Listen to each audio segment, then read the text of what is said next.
இன்றைக்கி நம்ம வீடியோவில் பெப்பர் வாழைக்காய் எப்படி செய்யலாம் பார்க்கலாம்.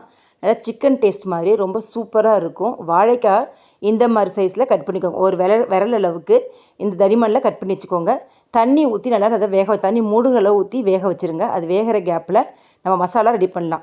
1 இன்ச் அளவுக்கு இஞ்சி சின்னதாக கட் பண்ணி போட்டுக்கோங்க. 1 டீஸ்பூன் மிளகு, 1 டீஸ்பூன் சீரகம், 1/2 டீஸ்பூன் சோம்பு, 4 காஞ்ச மிளகாய் இதில் சித்தலாக வதக்கிக்கலாம். கொஞ்சம் மீடியம் ஃப்ளேமில் வச்சு வதக்கினா தான் நல்லாயிருக்கும். லைட் அப்போ தான் நல்லா வறுபட்டு வரும், ஒத்தாப்பில் செவந்து வரும். நல்லா வதக்கின பிறகு கருவேப்பிலை பார்த்திங்கன்னா நான் ஒரு 6 கொத்துக்கிட்டு சேர்த்துருக்கேன். கருவேப்பிலை நிறையா வேண்டாம் அப்படின்னாக்கா நீங்கள் கொஞ்சமாக சேர்த்துக்கலாம். பசங்களுக்கு இதை மாதிரி கொடுக்கும்போது கருவேப்பிலை சாப்பிட்ருவாங்க. நான் அதனால் இந்த மாதிரி வதக்கி கொடுப்பேன். டேஸ்ட்டுமே ரொம்ப சூப்பராக இருக்கும் செய்யும்போது. கருவேப்பிலை கொஞ்சம் வதங்கின பிறகு ஒரு 10 பல் கிட்ட பூண்டு சேர்த்து அதையும் வதக்கிக்கலாம். பூண்டு லைட்டாக வதங்கின பிறகு 1 பீஸ் பட்டை இதை சேர்த்துக்கலாம். 2 கிராம்பு. ரொம்ப மசாலா சேர்க்க வேணாம், ரொம்ப ஸ்பைஸியாக வேணுனாக்கா நீங்கள் வேணும் சேர்த்துக்கலாம். நான் சின்ன பீஸாக பட்டையும் 2 கிராம்பு சேர்த்துருக்கேன். சேர்த்து லைட்டாக வதக்கிட்டு இதை ஆற வச்சிடலாம். ஆற வச்சுட்டு மிக்ஸி ஜாரில் சேர்த்து தண்ணி சேர்க்காமல் அரைச்சிக்கணும். இப்போ வாழைக்காய் வெந்துருச்சுது. இப்போ தண்ணியிலேருந்து எடுத்து நம்ம வச்சிடலாம். தண்ணியை வடிகட்டி எடுத்து வச்சிடணும். வாழைக்காய் ரொம்ப குழைய வேகக்கூடாது, ஆனால் கரெக்டாக வெந்திருக்கணும். கையால் எடுத்து மசிச்சு பார்த்தீங்கன்னாக்கா வெந்திருக்கணும். திரும்பவும் அடுப்பில் ஒரு வானல் வச்சுட்டு கொஞ்சமாக எண்ணெய் சேர்த்துக்கலாம். எண்ணெய் நல்லா ஹீட் ஆகட்டும். சின்னதாக ஒரு 2 பீஸ் பட்டை சேர்த்து தாளிச்சிடலாம். பட்டை கொஞ்சம் செவந்த பிறகு ஒரு பல்லாரி வெங்காயத்தை நீல வாக்கில் கட் பண்ணி வச்சுருக்கேன். ஒரு கொத்து கருவேப்பிலை 2 சேர்த்து நல்லா வதக்கிக்கலாம். வெங்காயம் கொஞ்சம் கண்ணாடி பதத்துக்கு வரட்டும்.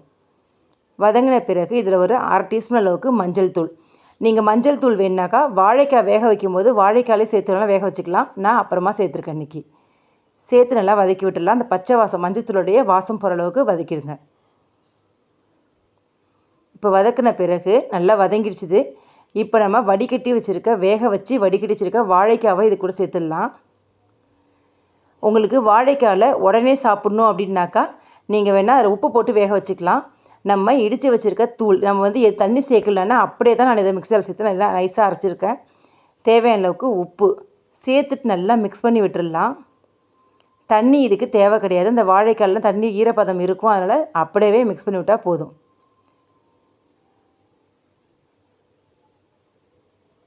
நல்லா மிக்ஸ் பண்ணி விட்டுட்டு அடுப்பை கொஞ்சம் சிம்மில் வச்சு ஒரு 5 நிமிஷம் சிம்மில் வச்சு கொஞ்சம் திருப்பி விட்டு வேக வச்சோம் அப்படின்னாக்கா நம்மளுடைய பெப்பர் வாழைக்காய் ரெடி.